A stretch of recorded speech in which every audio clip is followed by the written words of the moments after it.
जय हिंद दोस्तों, आपका एम एस चौहान। आप देख रहे हैं अपना फेविकन चैनल। दोस्तों, हम मेहनत तो बहुत करते हैं और कई बार मेहनत करने के बाद भी सफलता क्यों नहीं मिलती। काफ़ी लोगों को मिलती भी है तो बहुत लंबा टाइम लगता है। क्यों नहीं मिलती, क्या कारण होता है?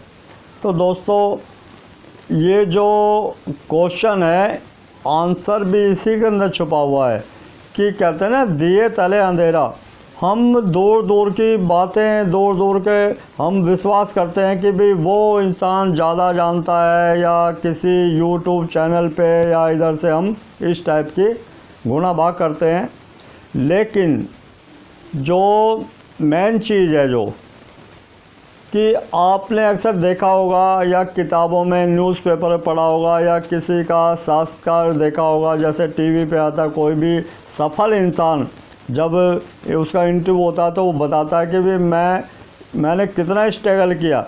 स्ट्रगल सब करते हैं, उनकी प्रॉब्लम अलग अलग हो सकती हैं, लेकिन एक चीज़ कॉमन होती है कि हर एक इंसान का एक ही बात में कहना होता है कि मैंने जो सफलता के लिए अपने माता पिता को वो आगे रखता है कि उनके आशीर्वाद से ही मैं यहाँ तक पहुँचा हूँ। तो दोस्तों, बिना माता पिता, बड़े बुज़ुर्गों के आप अगर किसी कार्य को करेंगे बिना उनके आशीर्वाद के, तो सफलता आपको मिलने में बहुत विलम्ब होगा। और अगर आशीर्वाद उनका साथ में रहा, कोई ये जादू या टोटका नहीं है कि कहते हैं दुआओं में बहुत असर होता है। दुआओं में कहते हैं दवा नहीं लगती, जब दुआ लगती है तो बहुत असर होता है कि कोई भी इंसान अगर माता पिता का दिल दुखा के धन तो अर्जित कर सकता है, लेकिन वो सफल इंसान नहीं बन सकता, क्योंकि कुछ ही वक्त के लिए वो धन कमाएगा।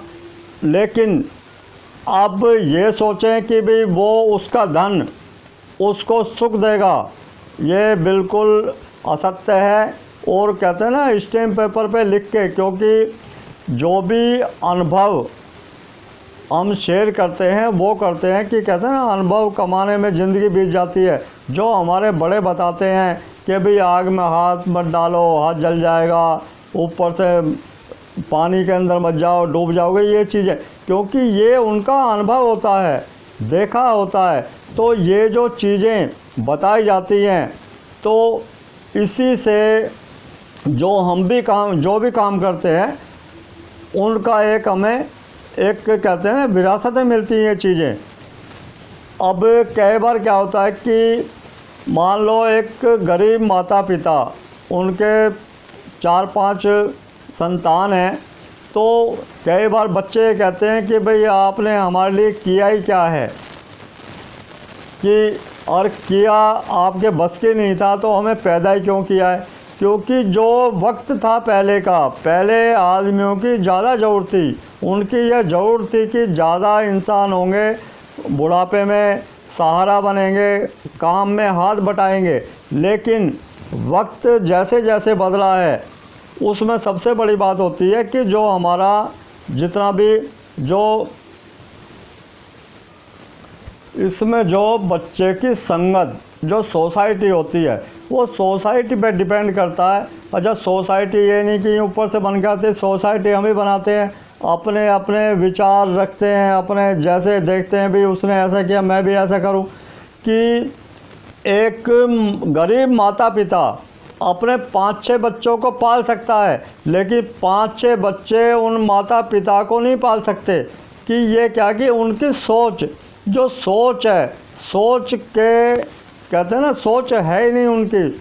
अगर सोच सही होगी, सोच कहते हैं बिल्कुल पॉजिटिव होगी, तो वो कर सकते हैं। लेकिन वो डिपेंड करता है कि भाई वो कैसी उनकी सोच है, कैसी संगत में बैठते हैं इस टाइप के लोग।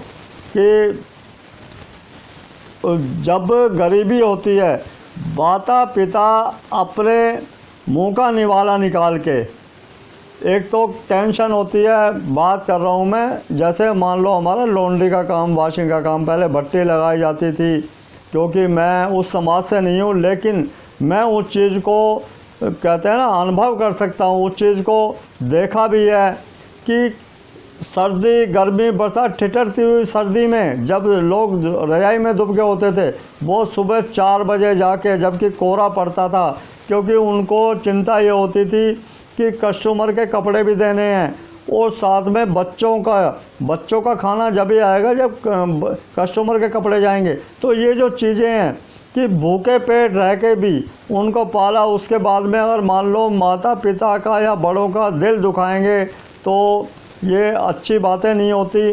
कि कोई भी इंसान, कहते हैं ना बात लगनी चाहिए, और बात लगने में क्या कुछ तो गलत कदम उठा लेते हैं कि काफ़ी देखा है कि भाई माता पिता ने कुछ बोल दिया, आत्महत्या कर ली या कुछ घर छोड़ के चले गए। ये नहीं, उनको चाहिए कुछ बन के दिखाएं, कुछ बने, क्योंकि कोई भी माता पिता गुरु और टीचर कोई भी किसी बच्चे को गलत बोल के या उसको पीट के खुश नहीं होता, उनको भी दुख होता है, दर्द होता है।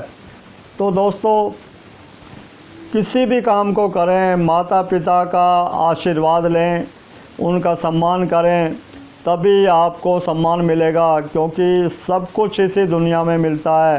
कहते हैं ना ऊपर ऊपर नहीं, सब कुछ यही मिलता है।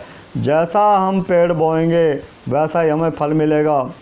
अब बात आती है अमीर की। एक होता है धन का अमीर, एक होता है मन का अमीर। कि हम किसी होटल में जाते हैं, किसी मॉल में जाते हैं, वहाँ मुँह मांगा, मान लो खाना खा रहे हैं किसी होटल में, रेस्टोरेंट में, मुँह मांगा जो पैसा वो देंगे, उसके बाद में टिप भी देंगे, उसको वेटर को टिप भी देंगे, 5 रुपये 7 रुपये 10 रुपये जो भी हमारी जो भी होती है। तो उसके बाद जब हम अपनी गली मोहल्ले रेहड़ी पटरी वाले या रिक्शे वाले में, जो रिक्शा हमें खींच के ले जा रहा है, हमें बैठा के ले जा रहा है, अपना पूरा श्रम लगा रहा है, उनसे हम बार्गिंग करते हैं, मोल भाव करते हैं कि 10 रुपये नहीं मैं 8 दूंगा। तो ये जो चीज़ें हैं ना, एक होता है धन का अमीर, एक होता है मन का अमीर। तो ये वही दर्शाता है कि हम कहीं तो, अब मान लो किसी दारू के ठेके पे चले गए, वहाँ तो आप ये नहीं कह सकते भाई 1 रुपया कम ले ले, तो आपको भगा देगा खिड़की से। लेकिन जब अपने से किसी गरीब को, निर्बल को देखते हैं तो उसको दबाने की कोशिश करते हैं। यहीं पे जो सोच है ना, सोच कहते हैं सोच के साथ में ही इंसान की तरक्की होती है। सोच को आगे बढ़ाओ, सोच को बिल्कुल आज़ाद रखो। कि सबसे ज़्यादा कहते हैं ना कि हेल्प किसकी करनी चाहिए। कोई भी बाल बच्चेदार आदमी हो, फैमिली वाला आदमी हो, उसका अगर मान लो रोज़गार नहीं है तो उसको ही हेल्प करना। क्योंकि पैसे से हेल्प करोगे तो वन टाइम होगी, एक बार में होगी, 2-4 दिन निकाल लेगा। उसको काम की हेल्प की जाए, उसको ऐसा कुछ काम की हेल्प की जाए कि वो आस्ता आस्ता, कहते हैं कि कोई भी इंसान छोटा भी काम करेगा उसका दिमाग काम में लगेगा, और जो खाली इंसान होता है, कहते हैं खाली दिमाग शैतान का। तो दोस्तों डेली जब भी हम कोई अच्छा काम करते हैं तो जो हमें खुशी मिलती है वो ऊपर वाले जो परमपिता परमात्मा है उसके तरफ से आशीर्वाद होता है। कि हमें जो खुशी मिलती है उसको हम शब्दों में बयान नहीं कर सकते। तो दोस्तों कपड़े का विषय यूँ ही निरंतर चलता रहेगा। कपड़े के विषय में कोई भी आपका क्वेश्चन हो आप मुझसे शेयर कर सकते हैं। मिलते हैं दोस्तों ब्रेक के बाद। जय हिंद, जय भारत।